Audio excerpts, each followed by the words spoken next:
세 겹줄 사랑, 당신의 가정을 축복합니다. 이것이 오늘 말씀의 주제입니다. 우리에게 하나님께서 가정을 주시고 자녀를 주시고 사랑하는 사람 주시고 교회 주신 것이 우리 인생의 추수 중에 가장 큰 열매이고 가장 큰 아름다움입니다. 오늘 말씀 통하여 우리의 가정이 교회가 더 충만해지시기를 주 예수의 이름으로 축원합니다. 옛날 어른들께서 듣기 좋은 소리가 셋 있다고 하셨는데 내 새끼 목구멍에 밤 넘어가는 소리, 바짝 말랐던 논에 물 들어가는 소리, 그리고 못 배운 내 새끼 글 읽는 소리, 이것이 제일 좋다고 합니다. 좋고 나쁘고 그 모든 것에 가족이 들어가 있습니다. 하나님을 안 믿더라도 하나님께서는 우리 모두의 마음에 가정이 이렇게 소중하다는 것을 이야기해주고 있습니다. 하나님이 천지를 창조하시면서 에덴 동산에서 가족을 만들면서 그 창조의 하이라이트, 대미를 장식했습니다. 창세기 2장 23절에 보면 아담이 이르되 이는 내 뼈 중에 뼈요 살 중에 살이라. 아내를 만났는데 하나의 이질감 없이 그토록 좋아하는 행복의 찬가, 사랑의 찬가, 환희의 찬가가 이 노래입니다. 그런데 오늘 우리에게 주시는 하나님 말씀이 있습니다. 그런데 오늘날 가정이 그렇게 화목하지 않은 가정이 많이 있다는 것입니다. 오늘날 가정이 화목하지 않은 이유, 그것은 여러 이유가 있지만 하나님을 떠난 죄와 우리의 마음속에 있는 그 죄성으로, 해결되지 않은 죄성으로 상대방을 쳐다보고 이야기하고 대하기 때문에 가정이 화목하지 않다라는 겁니다. 하나님은 인간의 고독의 문제를 해결해 주기 위해 가정을 만들어 주셨습니다. 보세요. 창세기 2장 18절에 여호와 하나님이 이르시되 사람이 혼자 사는 것이 좋지 아니하니 내가 그를 위하여 돕는 배필을 지으리라 하시니라. 혼자 사는 것, 독처하는 것, 고독한 것이 좋지 않다.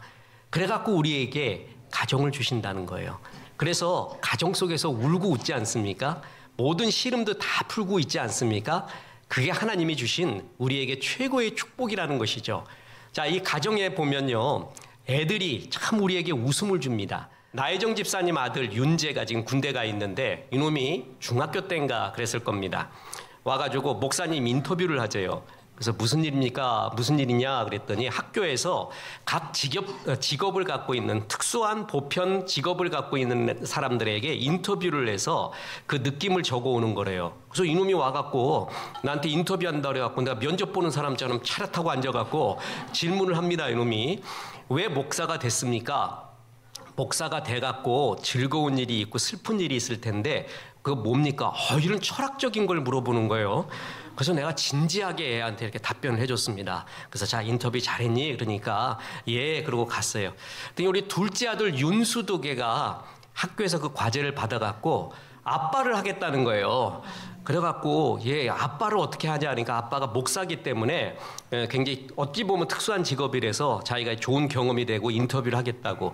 그래서 윤재 생각해갖고 딱 앉혔더니 이놈 또 근엄하게 앉았어요. 그랬더니 노트를 딱 꺼내더니 제일 먼저 하는 게 월급이 얼마입니까? 난 아직도 그날을 잊지가 않아요.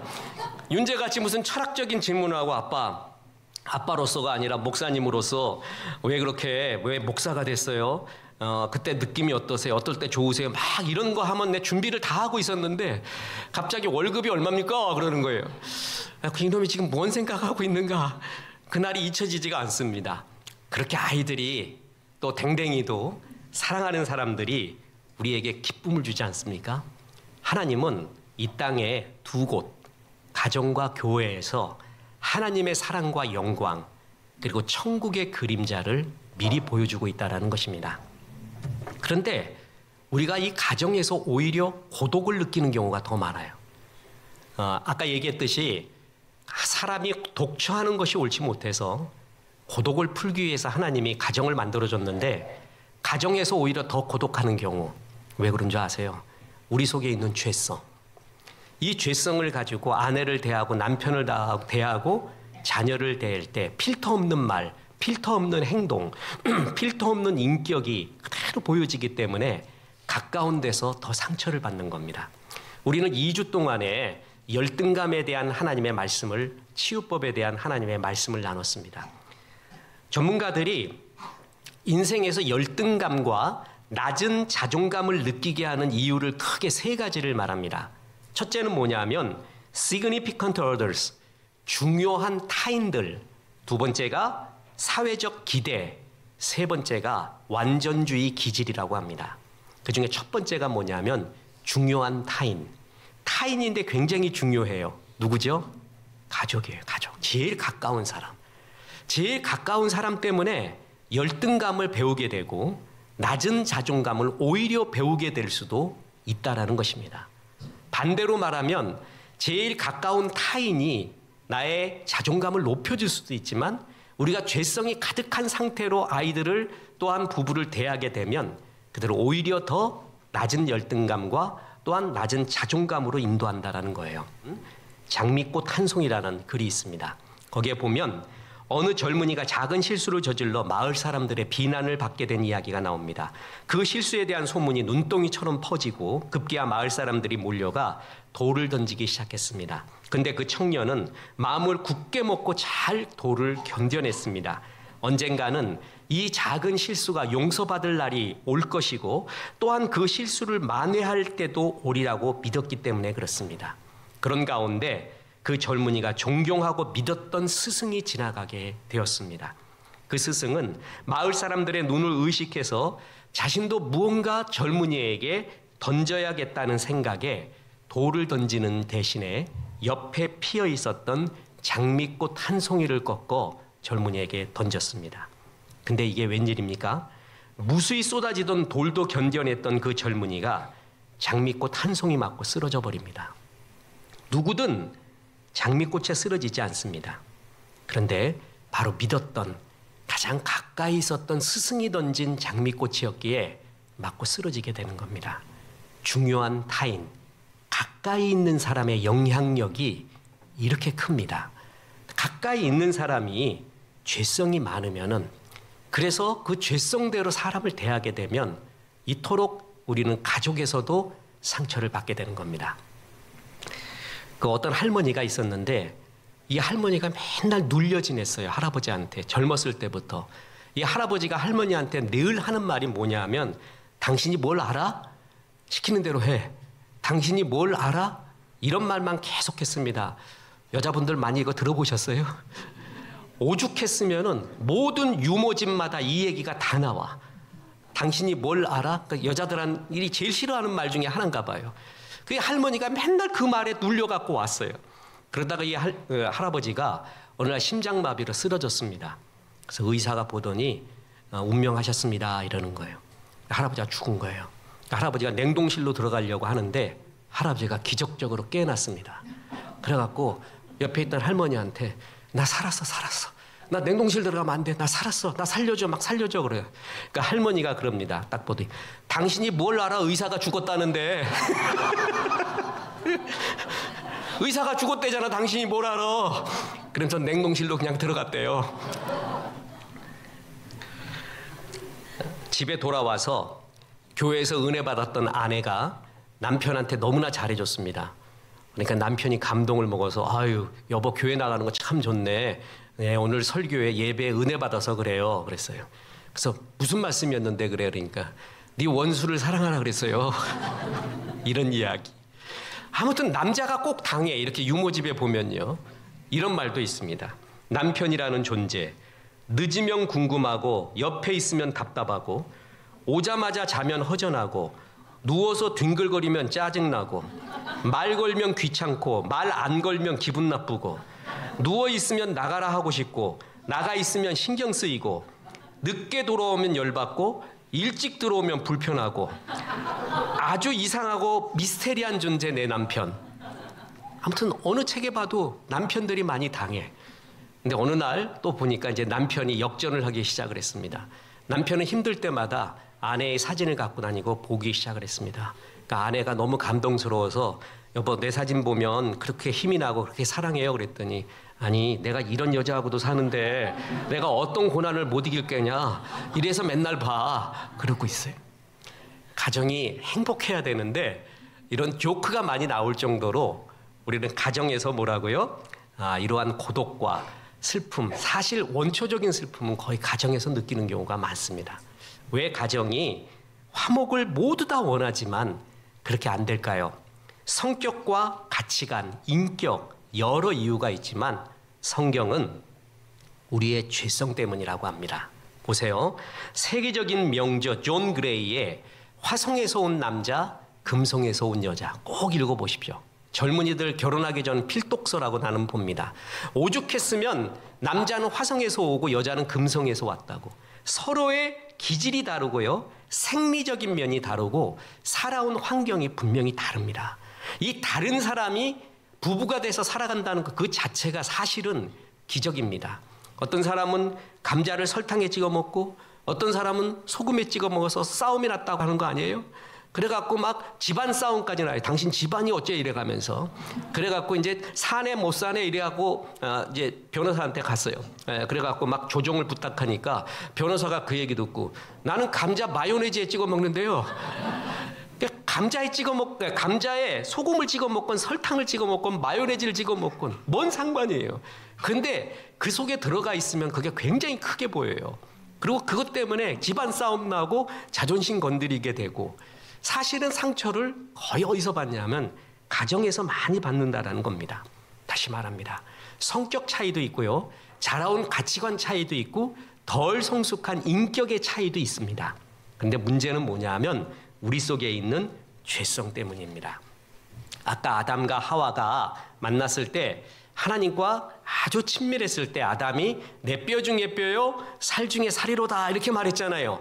근데 하나님이 그만 선악과를 따먹고 난 다음에 아담이 하와 보고 창세기 3장 12절에 아담이 이르되 하나님이 주셔서 나와 함께 있게 하신 여자 그가 그 나무 열매를 내게 주므로 내가 먹었나이다. 내 뼈 중에 뼈요 살 중에 살이다 이렇게 말했더니 이제는 선악과 먹고 범죄하고 난 다음에는 하와를 가리켜 그 여자라고 부릅니다. 히브리어로 하이샤라고 불러요. 내 뼈 중에 뼈가 살 중에 살이 그렇게 돼간 이유가 뭐죠? 그렇게 갑자기 미워지고 사이가 멀어진 이유는 아담이 하나님과 멀어져서 그래요. 하와도 하나님과 멀어져서 그래요.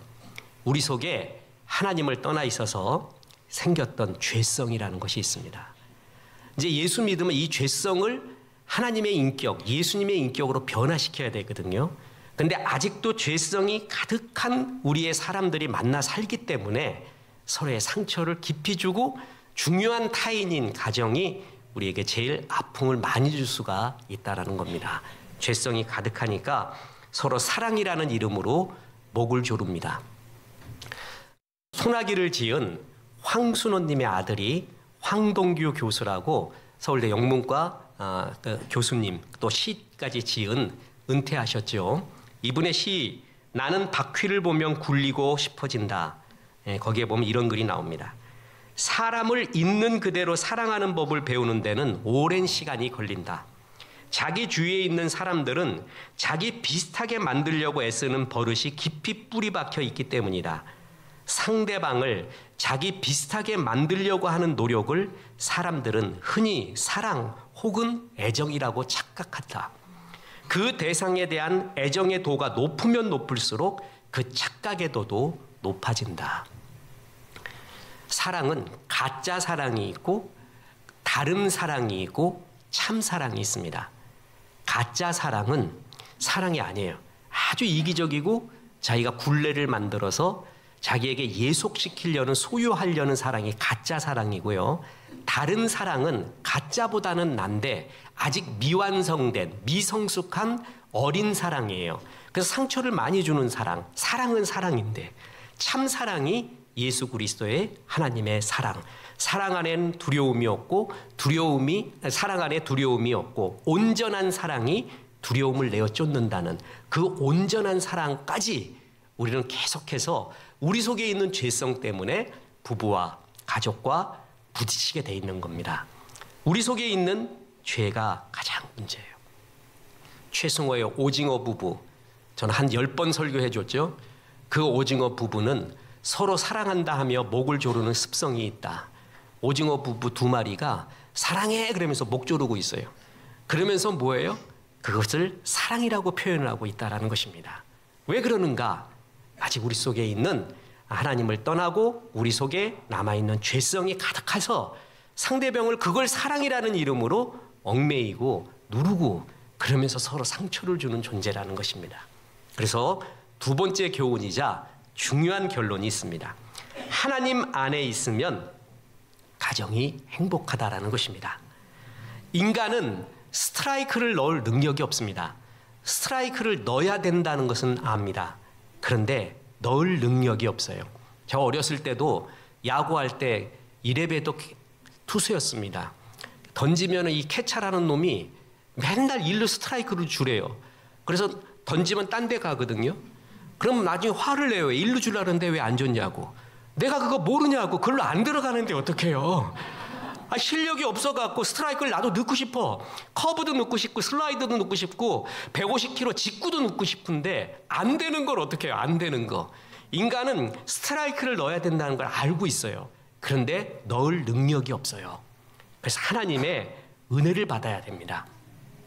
나에게 맞춰가면 그거를 독재라고 합니다. 그에게 맞춰가도 독재라고 합니다. 하나님 안에서 맞춰가야 됩니다. 그래서 전도서 4장 12절에 보면 한 사람이면 패하겠거니와 두 사람이면 맞설 수 있나니 세 겹줄은 쉽게 끊어지지 아니하니라. 성경에서 제일 강한 사랑, 완벽하고 좋은 사랑, 행복한 사랑을 세 겹줄 사랑이라고 합니다. 당신과 나 사이에 저 바다가 있는 게 아니라 당신과 나 사이에 하나님이 있는 것, 그거를 세 겹줄이라고 합니다. 한 사람도 쓰러지고 두 사람도 싸워요. 그런데 세 겹줄, 당신과 나 사이에 하나님이 계시는 것, 이 세 겹줄 사랑은 쉽게 끊어지지 아니하니라. 최고의 사랑이라는 것입니다.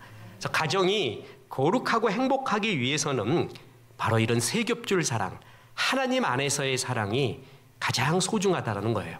이것이 또한 성경에서 최고의 우정을 보여준 다윗과 요나단의 우정의 비밀도 바로 이것입니다. 정말 눈물겨운 최고의 우정이 다윗과 요나단이죠.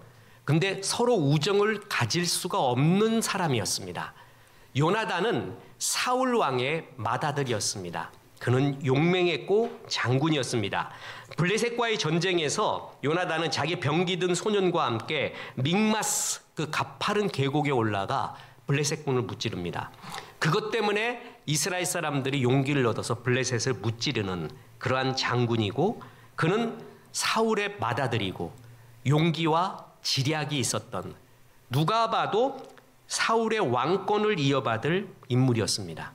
그런데 그 왕권의 가장 라이벌이고 도전이 되는 사람이 나타나는데 누구예요? 그게 다윗이에요. 그러니까 둘은 태생적으로 우정을 가질 수가 없는 존재였습니다. 그런데 둘의 사랑을 정말 눈물겹게 표현하는 구절이 나오는데 사무엘상 20장 17절입니다. 다윗에 대한 요나단의 사랑이 그를 다시 맹세하게 하였으니 이는 자기 생명을 사랑함 같이 그를 사랑하였더라. 생명을 사랑함 같이 사랑했다고 합니다. 그래서 아버지 사울 왕이 다윗을 죽이려고 할 때 그 계략을 알고 빨리 피신시켜서 살려주기까지 하죠. 이 다윗과 요나단의 우정의 비밀이 뭔가? 그들은 서로 만나고 헤어질 때 하나님께서 당신과 내 사이에 있습니다.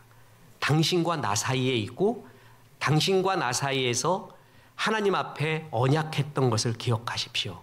그거를 항상 상기시키며 만나고 헤어집니다. 자, 보세요. 사무엘상 20장 23절입니다. 너와 내가 말한 일에 대하여는 여호와께서 너와 나 사이에 영원토록 계시느니라 하니라. 사무엘상 20장 42절에 여호와께서 영원히 나와 너 사이에 계시고 내 자손과 네 자손 사이에 계시리라 하였느니라. 멋진 구절이에요. 이게 비결이에요. 하나님이 당신과 나 사이에 있습니다. 가족끼리도 그래야 돼요. 내가 당신을 택한 것 같지만, 내 의지로 택한 것 같지만 나는 믿는 것이 있습니다. 하나님이 만세전부터 택해 주시고 우리를 만나게 해 주신 신적인 만남, 당신과 나 사이에 하나님이 있습니다. 이 말을 할 때 우리 부부는 더욱더 거룩해집니다. 경건해집니다. 상대편이 그렇게 존중스러워질 수가 없습니다. 하나님이 당신과 나 사이에. 그런데도 한쪽이 아직도 이게 회복이 안 되고 아픔을 겪는 경우도 많이 있습니다. 그런데 한쪽이 먼저 하나님의 은혜를 받기 시작하잖아요. 그러면 그것이 회복의 시작이 됩니다. 무조건 하나님 안에서 은혜를 받고 하나님의 사랑으로 인해서 내가 존귀해지고 존경함을 받고 아름다워질 때 모든 가족의 치유가 시작돼요. 내가 먼저 은혜 받는 거에서 가족의 치유가 시작이 되는 거예요. 타임스가 21세기에 출간된 최고의 소설 50권 중에 하나로 선정한 책이 있습니다. 그 일본이 이번에도 굉장히 기대했던 노벨 문학상 언젠간 되리라고 그들은 굳게 믿고 있는 무라카미 하루키가 극찬한 소설가가 있습니다. 클레어 키건. 그의 소설 중에 제일 유명한 것이 맡겨진 소녀라는 소설입니다. 한번 사진을 보세요. 이거 번역이 되어 있는데 이렇게 얇아요. 1시간이면 앉아서 읽을 수 있습니다. 영화로도 나왔습니다. 참 근데 이거 읽어보고 왜 무라카미 하루키가 극찬했는가? 클레어 키건의 소설이 굉장히 매력이 있습니다. 소설의 시작이 어떻게 되냐면은 어떤 소녀가 맡겨지게 되는 상황, 누구에게 그때의 심정을 그리면서 시작이 돼요. 첫 문장도 굉장히 아름답습니다. 엄마의 배가 또 불러왔고 집에는 이미 먹여야 할 입이 많았습니다. 집에서 소녀는 투명한 존재였습니다. 아무도 소녀의 이름을 다정하게 부른 적도 없고 배고픈지 묻지도 않았습니다. 여름이 시작되는 어느 날 부모는 많은 자녀를 감당하지 못해서 이 소녀를 시골 먼 친척인 킨셀라 부부에게 보냅니다. 소녀는 가면서 짐처럼 나는 환대받지 못할 것이다 생각을 해요. 근데 예상 밖이었습니다. 킨셀라 부인, 소녀를 마치 오랫동안 기다려온 손님처럼 맞이합니다. 따뜻한 물로 목욕시켜주고 깨끗한 옷을 입혀주고 풍성한 음식을 차려줍니다. 소녀는 처음으로 배불리 먹고 자기만의 깨끗한 침대에서 자며 굿나잇, 잘 자렴 하는 인사를 처음 받게 됩니다.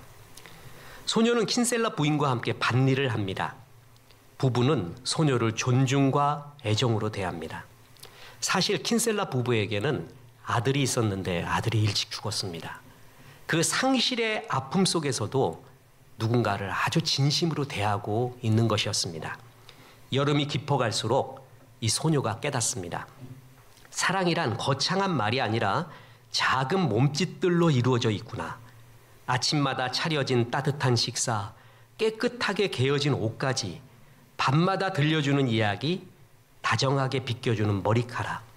소녀는 처음으로 내가 사랑받고 있는 존재라는 것을 느끼게 됩니다. 여름의 끝이 다가옵니다. 작별의 날, 킨셀라 부인은 소녀를 오래오래 안아줍니다. 차를 타고 떠나면서 소녀는 뒤를 돌아봤는데 부부가 손을 흔들고 있었습니다. 처음으로 내 자신이 떠나는 것을 슬퍼하는 사람이 있다는 것을 느끼게 됩니다. 소녀의 눈에서 눈물이 흐릅니다. 그리고 맨 마지막 문장에서 소녀는 킨셀라 아저씨를 향해 아빠라고 부릅니다. 클레어 키건은 소설 내내 소녀의 이름을 말하지 않습니다. 소녀는 존재를 드러내는 이름조차 인정받지 못한, 이름조차 불려지지 않은 그러한 낯선, 또한 존중받지 못한, 사랑받지 못한 그런 아이였다는 걸 드러내고 있습니다. 하지만 소녀는 킨셀라 집에서 존중받고 사랑받고 누군가의 딸이 되는 경험을 하게 됩니다. 마지막에 부르는 아빠라는 소리는 나는 더 이상 버려진 존재가 아니야. 나도 사랑받는 행복한 존재가 될 수 있어 하는 자기 정체성의 회복을 의미합니다. 그걸로 소설은 끝납니다. 이제 그 뒤에 여운이 남잖아요. 그건 독자의, 읽은 사람의 몫입니다. 소녀는 집으로 돌아가서 이제 다른 삶을 살았을 것입니다. 사랑받았던, 존중받았던 기억들은 소녀가 앞으로 살아가는데 빛이 되어줄 것입니다. 사랑의 추억, 존중받았던 추억이 나를 얼마나 살리는지 모릅니다. 가정에서 우리가 계속 말하지만 서로의 인격의 미스, 죄성 이런 것 때문에 서로가 받았던 상처, 또 우리 남편을 보니까 우리 아내를 보니까 가망성이 없는 것 같아요. 앞만 봐도 이 사람 진짜 도저히 안 될 것 같다. 그럴 때 내가 먼저 은혜를 받는 거예요. 내가 먼저 충만한 은혜를 받잖아요. 그러면 하나님에 대한 사랑의 추억, 하나님의 사랑의 특징이 뭐냐면 주의 사랑을 받으면 내가 존중받고 하나님이 사랑의 높이가 있다 그랬어요. 하나님의 사랑은 길이가 있고 깊이가 있고 높이가 있고 넓이가 있다 그랬어요. 그래서 높이는 뭐냐면 나를 높여줍니다. 한없이 높여줘서 주의 보좌 우편에까지 앉아줍니다. 주의 사랑의 특징이 나를 정말 존중받는 사랑, 그리고 자존감이 높아지는 사랑받는 존재라는 프라이드, 이걸 만들어줍니다. 이걸 내가 먼저 체험을 하잖아요. 그러면 전해줄 수가 있습니다. 내가 먼저 충만하면, 내 잔이 넘치면은, 그리고 치유받은 존재가 되면 그것으로 상대편을 치유해 줄 수 있습니다. 그 어떤 아픔을 가진 자도 예수께로 오면 치유를 받습니다.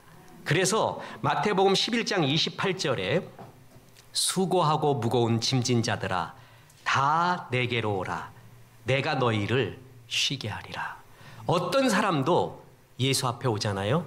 그런 그 맡겨진 소녀처럼 긴셀라 부인의 사랑을 받아요. 그 존중함을 받아요. 그리고 언제부턴가 주님을 사랑한 사랑의 추억, 주님이 나를 이토록 사랑하셨다라는 그 아름다움, 그 존중함, 나에 대한 고귀함이 나에게 싹트기 시작합니다. 내가 충만해지잖아요. 그러면 이제 가정의 회복이, 가정의 행복이 더욱더 시작이 되는 것입니다. 자, 전도서 4장 12절 다시 읽겠습니다. 한 사람이면 패하겠거니와 두 사람이면 맞설 수 있나니 세 겹줄은 쉽게 끊어지지 아니하느니라. 세 겹줄 사랑, 당신과 나 사이에 하나님이 있는 것, 이게 가장 아름다운 사랑. 같은 하나님의 말씀을 듣고 같은 가치관으로 같은 은혜를 받을 때 가정의 거룩과 행복은 저절로 이루어져 갑니다. 근데 목사님 힘들지요. 우리 남편 죽어도 안 나옵니다. 그리고 내 아내 죽어도 안 옵니다. 자식은 안 옵니다. 그러면 차선책이 뭐냐면 방송으로 들려주십시오. 그리고 받은 바 은혜를 간증을 하십시오. 이때 간증을 할 때 제일 중요한 게, 이렇게 하면 다시는 남편 안 나옵니다. 오늘 하나님 말씀 들었는데 꼭 우리 남편이 들었어야 되는데, 이거를 꼭 당신 들으라고 한 말이었는데 꼭 요럴 때는 없네. 얼마나 좋은 말이었는데 그거 한번 들었어야 되는데 한번 방송 들어봐. 이러면 다시는 안 들어요. 그러니까 그런 말 하지 말고 뭐냐 하면, 내가 회개했던 거, 여보 내가 잘못한 게 많은 것 같아요. 오늘 말씀을 들었는데 이거 잘못했다고 내가 그래서 굉장히 회개했어요. 당신한테 이런 말 한 거, 또 저런 행동한 거 미안해요. 이런 말 하잖아요. 그러면 다 은혜를 받아요. 그리고 왠지 하나님에 대해, 또 하나님의 말씀에 대해 마음이 열려요. 그런데 더 속을 긁는 말 하다가는 큰일 나는 겁니다. 회개의 말을, 간증을 많이 하세요. 그리고 차선으로 하나님 사랑에 대한 얼굴이 내 눈앞에, 내 그 상대편의 눈앞에 환하게 드러나야 돼요. 정말 은혜 받은 사람의 얼굴이 이렇구나. 그게 바로 전도입니다. 자, 같이 하나님 안에서 당신과 나 사이에 하나님이 있습니다. 같이 예배드리며 같은 가치관으로 은혜 받으면 제일 좋습니다. 그런데 그게 안 될 때는 차선으로 내가 먼저 은혜를 받으십시오. 내가 먼저 하나님 앞에서 충만함으로 내 잔이 넘치십시오. 그랬을 때 상대편에게도 이 은혜가 같이 전달이 되는 것입니다. 어떤 청년, 요즘 MZ 세대들은 뭔가 좀 다르죠. 그 떡볶이를 팔아도 다르고요, 엿을 팔아도 다릅니다. 옛날에 엿장수 아저씨가 이게 가위질하는 것도 신기해 죽겠는데 요즘은 굉장히 다르게 팔아요. 시대가 달라졌구나라는 걸 알았어요. 어느 이 청년이 엿을 팔려고 하는데 그냥 팔아서는 안 되겠다. 그래갖고 마술을 배우기로 했습니다. 마술까지 하면서 엿 팔자. 그래서 마술가에게 가가지고 정말 죽어라 하고 2년 동안인가 수련을 했습니다. 이게 KBS 다큐에 나온 거예요. 그래서 마술을 다 배웠는데 그러고 나니까 스승이 마지막으로 말합니다. 이제 제일 중요한 것을 말하겠다. 네가 즐겁지 않으면 상대편이 즐겁지가 않다. 마술을 하는 내가 즐거워야 된대요. 내가 기뻐야 된대요. 그래야지만이 상대편이 그것을 보고 기뻐한다는 것입니다. 전도하기 위해, 가정이 화평하기 위해 제일 먼저 해야 되는 것은 내가 즐거워야 됩니다. 내가 충만해야 됩니다. 다윗의 고백처럼 내 잔이 넘치나이다. 이렇게 말하면서 내가 많은 어려움도 있었지만 또 아직도 상처도 있지만 하나님 앞에서 그 맡겨진 소녀가 킨셀라 부인 그 가정에서 존중과 사랑과 애정을 받은 추억이 있어서 삶이 바뀌어지듯이 내가 하나님의 사랑을 듬뿍 받잖아요. 그래갖고 존경받고 존중받고 높아지는 자존감의 체험을 하고 그렇게 될 때 가족의 변화의 시작이 됩니다. 그래서 여러분 그냥 남편한테 너무 복수하려고 하지 마세요. 아내한테. 그거 아시죠? 자네가 뭘 알아? 그건 언젠가 복수할 날 와요. 그러니까 내가 이놈의 복수 반드시 해야 된다 그런 생각 말고 내가 먼저 은혜를 충만히 받자. 충만히 받고 사랑의 말을 하자.